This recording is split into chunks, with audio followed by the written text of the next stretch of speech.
Hello. How's everybody? Well, what am I doing? Anybody that runs across this channel is probably going, God, she's got a lot of different stuff on here. Maybe she should just make another YouTube channel.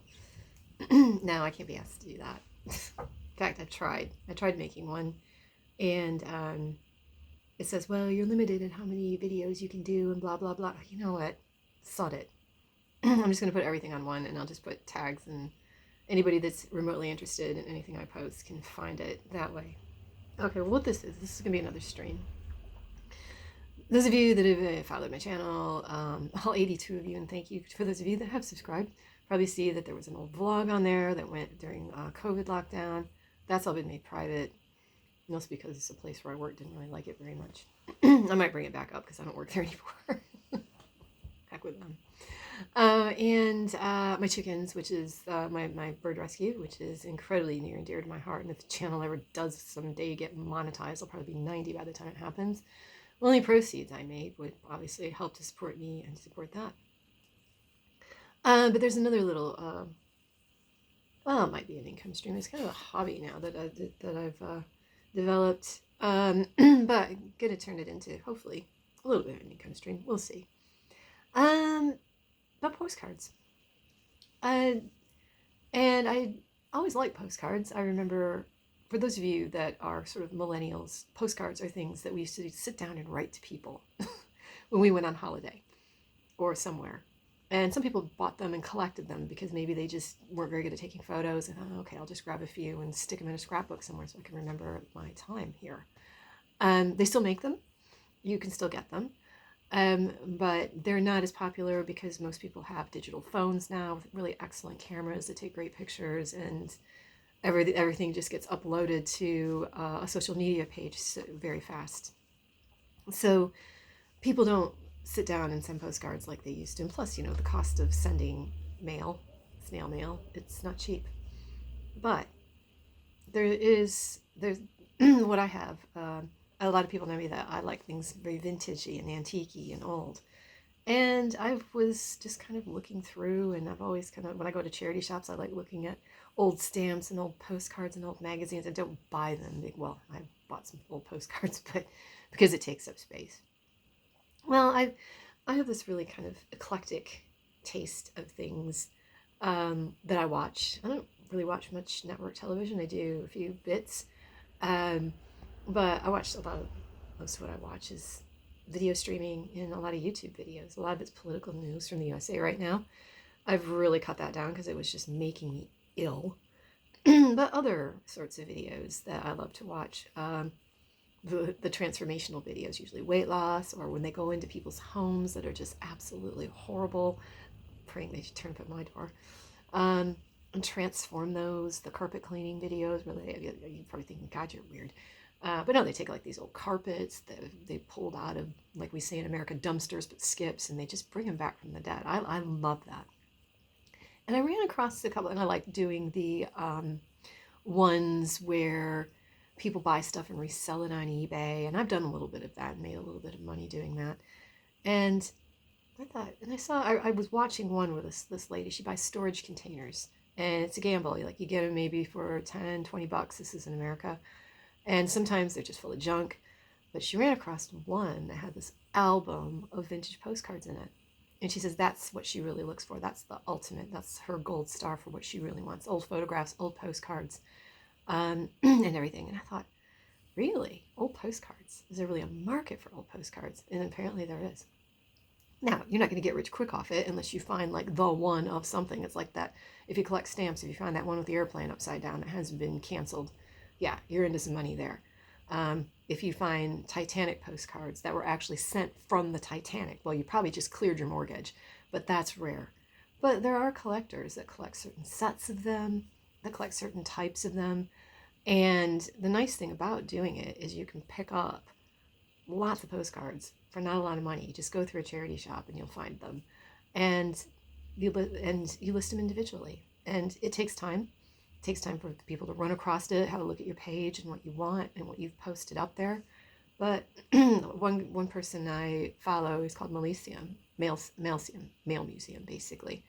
And he talks about making couple hundred a day, but he's got over 50,000 listings on YouTube, or not YouTube, I'm sorry, on eBay as well. So he's been doing this a long time. And I've just been watching, because I have a degree in history, and I love history, and I love social history, and in various different types of history. So I thought, oh my God, I love this. I love this idea.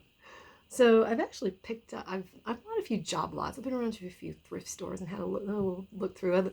I watched a few YouTube videos on kind of what do you look for? What are the ones that are a little bit more valuable than others? And, but you don't know. I mean, it's really up to, they say beauty's in the eye of the beholder. It's so true with postcards. People who collect just, are looking maybe for just something in a particular collection.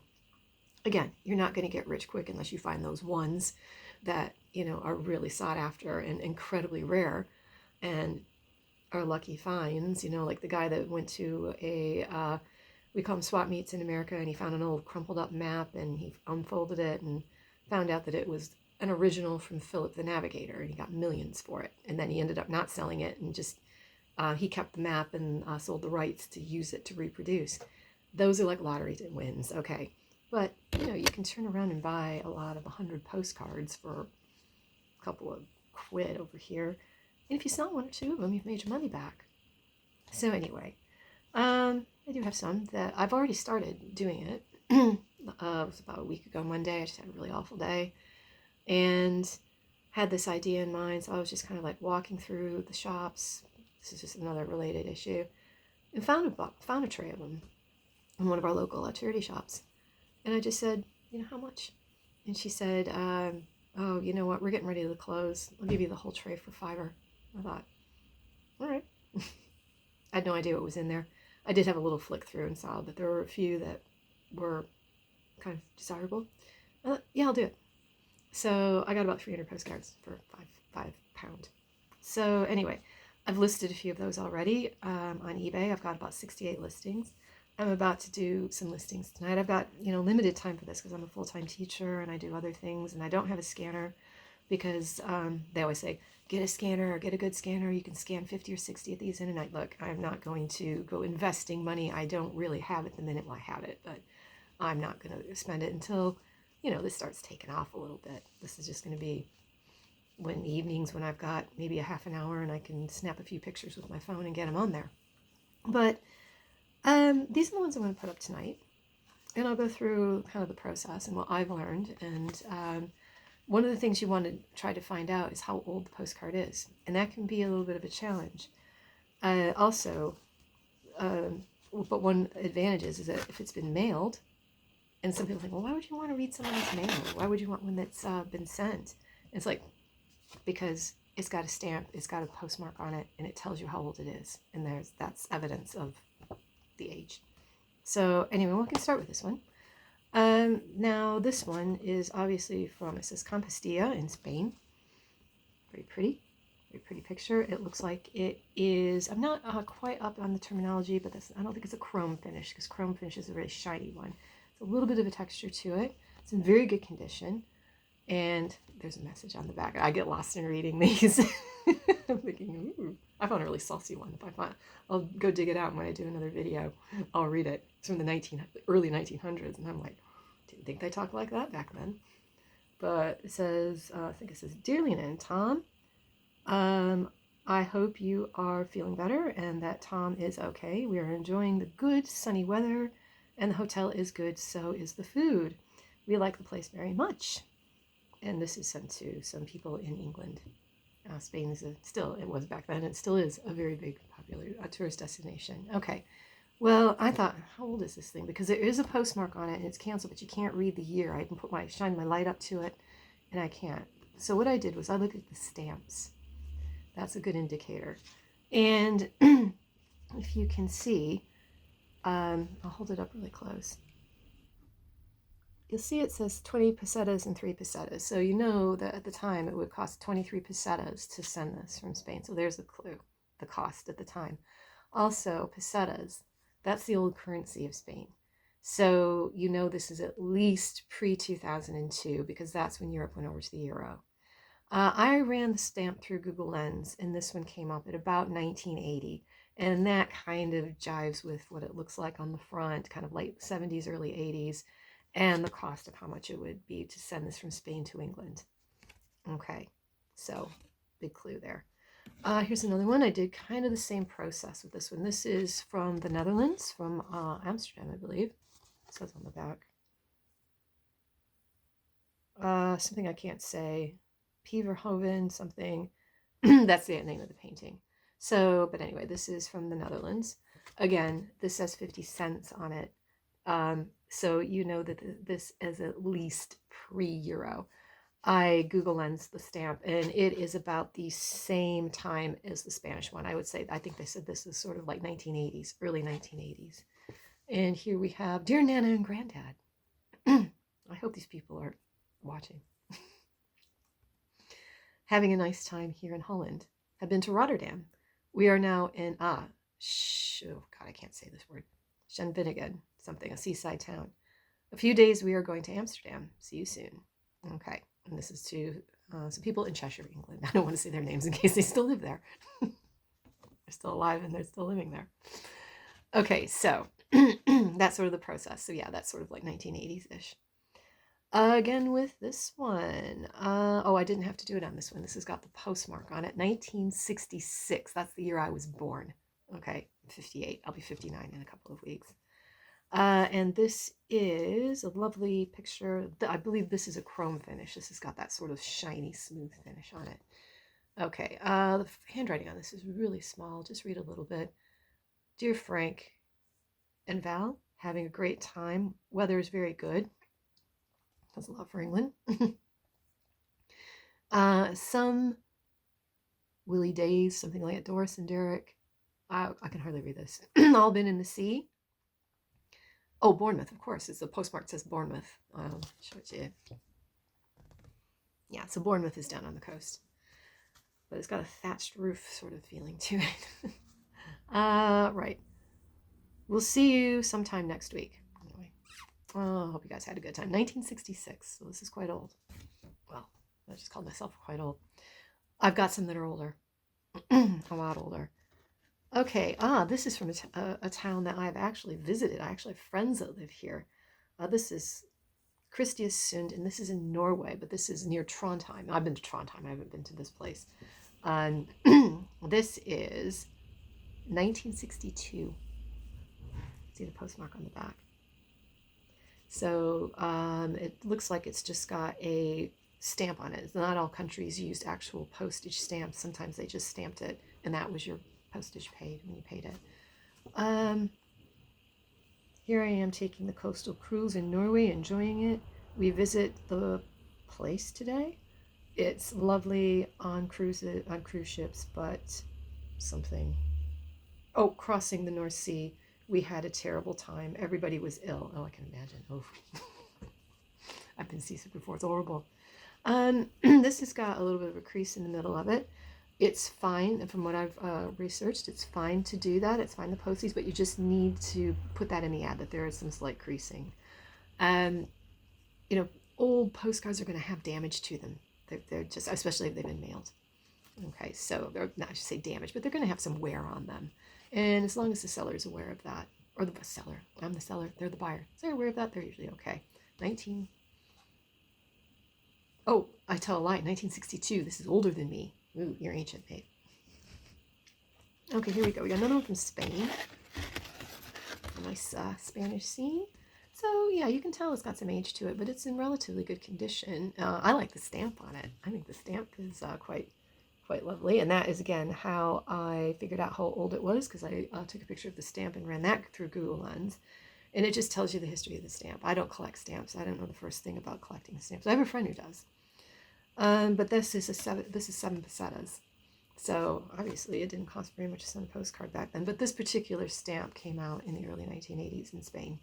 So yeah, so I think it was, no, tell a lie. I think it was late 70s, early 80s. It's a little bit older than the other ones. Okay, going back to England, we have the 2.5 pence stamps. These came out in the 1970s, but fortunately I can actually read the postmark on this. I believe it says 1971. And this is the Harbor Nuki Cornwall. So this has got the nice shiny finish on it. This is in very good condition. Cornwall ones too. I've only, like I said, I've only been listing these for about a week, and I do have a couple from Cornwall up there, and I haven't made any sales yet, but I do have people viewing them and watching one of them. So it's something. Okay. Having a glorious weather. We all went to the sea yesterday. Today. Hope it continues. The children really love it on the beach. And in the corner, seeing the really beautiful something or other. Anyway, people wrote small back then. What the heck? 1971. Okay. Again, here's another one. This is England. This is the 3.5 pence stamp. So this is, I believe, again, early 1980s. That's, again, how I found it, because there's a postmark, but you can't read the year. Sometimes the year gets stuck up in the stamp and you can't quite read it. And I'd like to find out as much as possible. I don't want to say something's older than it actually is. But here we go. We've got that lovely picture. Again, nice shiny finish to it. Dear Lena and Tom, how are you both? Hope you are feeling a lot better. Lena just having a something holiday, a short holiday. So, okay, this person's got really, like the teacher cursive handwriting. Anyway, I don't want to read it all. Again, because these people could still be alive. I haven't said anything embarrassing. I'll save the embarrassing one for when I dig it out of the ones that I've posted. Okay, so yeah, early 1980s again. What would I sell that for on eBay? Usually eBay will give you a recommendation, because when you take the picture and put it in, if anybody's sold a similar one, they'll tell you what it sold for and maybe give you an average price. And I always say open to offers. You know, like you say, you're not going to get rich quick off this unless you find the, you know, Titanic ones or something. Okay, last one. Now this one, if you notice, this has got a really shiny picture. This is a real photo. It's not, now real photo postcards can be worth a little bit more, because compared to one that's like a print, this is going to probably have been mass produced. Real photo ones weren't, because they're actual photographs. They're taken from the negative. So yeah, they probably made some of them, but nowhere near the amount of other mass produced ones. Now this is a place in Italy. I don't know of it. Verso Sasso Capello e Passo Porde. Anybody, my friends who are Italian, I do apologize for my appalling Italian pronunciation. It's a black and white photo and aerial view, so this might go for a little bit more than some of these. I usually put up for a couple of pounds a pound. This might go for a little bit more, just depending on how rare it is, and if anybody's looking for real photo postcards of Italy. Again, the year, I am not quite sure, but I'd have to run the stamp through. Oh, hang on a minute. 1957. It says right there. So that's quite old. But again, I've got some from like 1904 that are not in bad condition. Okay, so I'm going to get listing these. I hope that was interesting, and wish me luck. This is the very first video I'm doing on posting postcards. And yeah, if you like my channel and what I put on it, do like and subscribe it. I would love to get it monetized and get that other income stream flowing. And yeah, so this is the first day, well, not the first day, I've been doing it for the first video I've made. So enjoy, everybody, and ciao.